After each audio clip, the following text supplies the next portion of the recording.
Welcome to study squad. I am Shivani Chauhan. इस video में हम देखेंगे क्लास 8 ज्योग्राफी की बुक का चैप्टर 1 और उसके कुछ इंपॉर्टेंट क्वेश्चंस देखेंगे, साथ ही साथ एमसीक्यूज भी देखेंगे और आंसर सबके ऑब्वियसली देखेंगे ही।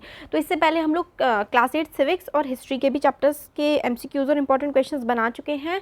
और अगर आप लोग और भी चाहते हैं तो ज़रूर कमेंट बॉक्स में बताइए और अपने फ्रेंड्स के साथ शेयर करिए। चैनल को सब्सक्राइब करिए। आप लोग सब्सक्राइब नहीं कर रहे हैं बिल्कुल भी, चैनल को शेयर भी नहीं कर रहे हैं वीडियोस को, तो ग्रो नहीं कर रहा है चैनल। तो प्लीज़ इसको शेयर करिए ताकि हम और वीडियोस लेके आ पाएँ। तो देखते हैं अब brief note on renewable resources. तो ब्रीफ नोट हमें बताना कि रिन्यूएबल रिसोर्सेज क्या होते हैं। तो देखिए, रिन्यूएबल का मतलब होता है जो दोबारा से रीन्यू हो जाए, दोबारा से बन जाए। तो क्या होते हैं रिन्यूएबल रिसोर्सेज? तो renewable resources are resources which can be replaced और रिप्रोड्यूस्ड ईजिली। मतलब रिन्यूएबल रिसोर्सेज ऐसे रिसोर्सेज होते हैं जिनको दोबारा से आप लोग ईजिली उगा सकते हैं, बना सकते हैं। जैसे कि sunlight, air, wind are resources that are continuously available and their quantity is not affected by human consumption। तो सनलाइट हो गई, ठीक है, सनलाइट, एयर और हवा जो है ये ऐसे रिसोर्सेज हैं जो हमारे पास हमेशा लगातार बने रहते हैं और इनकी जो क्वांटिटी है, मतलब ये कितनी मात्रा में है, ये इस बात से अफेक्ट ह्यूमन, मतलब ये कितनी मात्रा में है ये बदलते नहीं है। ह्यूमन उसको यूज़ कर ले, कुछ भी कर ले, वो दोबारा से बन जाते हैं। Many renewable resources can be depleted by human use. तो काफ़ी सारे जो रिन्यूएबल रिसोर्सेज हैं वो डिप्लीट हो सकते हैं, ख़राब हो सकते हैं ह्यूमन यूज़ की वजह से, but are replaced and the balance is maintained. तो जो रिन्यूएबल रिसोर्सेज हैं वो कई बार डिप्लीट हो जाते हैं, ख़राब हो जाते हैं ह्यूमन्स के गलत तरीके से इस्तेमाल करने से, और बैलेंस बिगड़ जाता है। मगर जो रिन्यूएबल रिसोर्सेज हैं वो दोबारा से बन जाते हैं। तो आपको याद रखना है, रिन्यूएबल रिसोर्स ऐसे रिसोर्स होते हैं जो दोबारा से बन जाते हैं। एग्जांपल के लिए जैसे कि agriculture crop take short time for renewable, others like water take comparatively longer time, while still others like forest take even longer. तो देखिए, फॉरेस्ट हो गया, वाटर हो गया, रिन्यूएबल तो है बट स्टिल टाइम लेते हैं। नेक्स्ट आता है कि भाई रिसोर्स क्या होते हैं। तो देखो, एनी नेचुरल और human wealth that can be used for satisfying human needs is called resource. तो कोई भी चीज़ जो इंसान की ज़रूरतें को पूरा कर सके वो रिसोर्स होती है। तो आगे बताना है, mention the different types of resources. अलग अलग टाइप के रिसोर्स क्या क्या होते हैं। तो नेचुरल रिसोर्स हो गया, ह्यूमन मेड हो गए और ह्यूमन रिसोर्स, ये डिफरेंट टाइप के रिसोर्स हैं।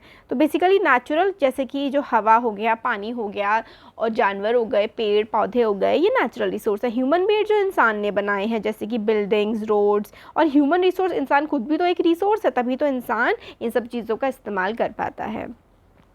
आगे है give few examples of man made and natural resource. मैंने भी आपको एग्जांपल दिए मैन मेड, जैसे कि कपड़े, क्लोथ्स, यूटेंसिल यानी बर्तन, फूड ग्रेन खाना, कॉम्स, हनी, बुक्स। एक सेकेंड, ये हनी ह्यूमन मेड रिसोर्स नहीं है, हनी जानवर बनाते हैं, यहाँ पे ये नहीं आएगा। तो ये जो है ये ह्यूमन मेड हैं। Land, air, water, sunshine, rain, forest and minerals, ये सारे के सारे नेचुरल रिसोर्स हैं। अब हम लोग एमसीक्यू देख लेते हैं।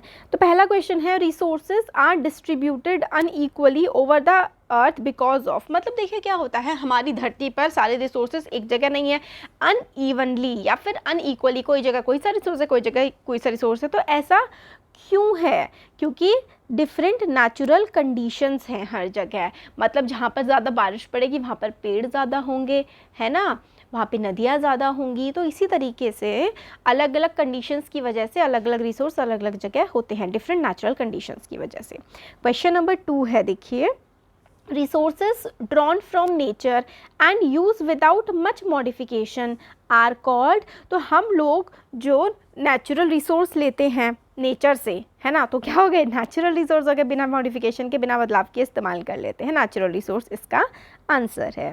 क्वेश्चन नंबर 3 है, the basis of classification of resources are. आप किस बेसिस पे रिसोर्सेज को क्लासिफाई करते हैं? तो देखिए, ओरिजिन के बेस पे भी करते हैं, लेवल ऑफ डेवलपमेंट, कितने वो डेवलप हुए हैं, कैसा उनका इस्तेमाल कर रहे हैं, उस हिसाब से भी हम उनको क्लासिफाई करते हैं, और स्टॉक एंड डिस्ट्रीब्यूशन, कितने वो हैं और कहाँ कहाँ बटे हुए हैं। तो इसका आंसर क्या हो जाएगा, ये भी है, ये भी है, ये भी है। तो जब सारे हैं तो आंसर हो जाएगा all of these. Next question है, question number 4, the resources whose quantities are known. ऐसे रिसोर्सेज जिनके क्वांटिटीज़, मतलब हमें पता है कि कितने रिसोर्स कहाँ पर हैं, उनको क्या कहते हैं? उनको हम लोग कहते हैं कि एक्चुअल रिसोर्स, कि इतने तो हमारे पास हैं ही। तो रिसोर्स जिनकी क्वांटिटी हमें पता होती है उन्हें हम एक्चुअल रिसोर्सेज बोलते हैं। क्वेश्चन नंबर 5 है, give an example of biotic resource. Biotic resource क्या होते हैं? तो बायोटिक मतलब जिनमें जान होती है, तो animals are biotic resource. Next है, coal is an example of. Coal किसका एग्जाम्पल है? तो नॉन रीन्यूएबल, दोबारा रिन्यू नहीं होता है ये कोल, रिन्यू नहीं होता है, तो नॉन रिन्यूएबल रिसोर्स का एग्जाम्पल है कोल। क्वेश्चन नंबर 7 है, technology is an example of. Human made, technology तो इंसान ने बनाई है, तो ह्यूमन मेड रिसोर्स का एग्जाम्पल होता है टेक्नोलॉजी। आगे है, resources used carefully and giving them time to get renewed is called. मतलब रिसोर्सेज को आप अच्छे से इस्तेमाल करें और उनको दोबारा से जनरेट होने के लिए भी टाइम दे दें, इसी को तो हम लोग रिसोर्स कंजर्वेशन कहते हैं। रिसोर्स को बचा के रखना इसी को कहा जाता है। तो इसका आंसर है बी, रिसोर्स कंजर्वेशन। और नेक्स्ट है, देखिए, balancing the needs to use resources and also conserve them for future generation. मतलब बैलेंस करके रखना रिसोर्स का और फ्यूचर जनरेशन्स भी उसका इस्तेमाल कर सकें। इस तरीके से अगर हम लोग रिसोर्सेज का इस्तेमाल करते हैं तो उसको हम लोग कहते हैं सस्टेनेबल डेवलपमेंट। तो सी आंसर हो गया सस्टेनेबल इसका डेवलपमेंट। सस्टेनेबल डेवलपमेंट क्या होता है? हम रिसोर्सेज का इस्तेमाल इस तरीके से करें कि हमारी प्रेजेंट जनरेशन तो कर ही पाएँ, साथ ही साथ हमारी आगे आने वाली पीढ़ी भी उन रिसोर्सेज का इस्तेमाल कर पाए। Sustainable development. तो ये हम लोगों ने कुछ MCQs देखे और कुछ इंपॉर्टेंट क्वेश्चंस भी देख लिए। तो अच्छा लगा है तो सब्सक्राइब ज़रूर करिए। Thank you.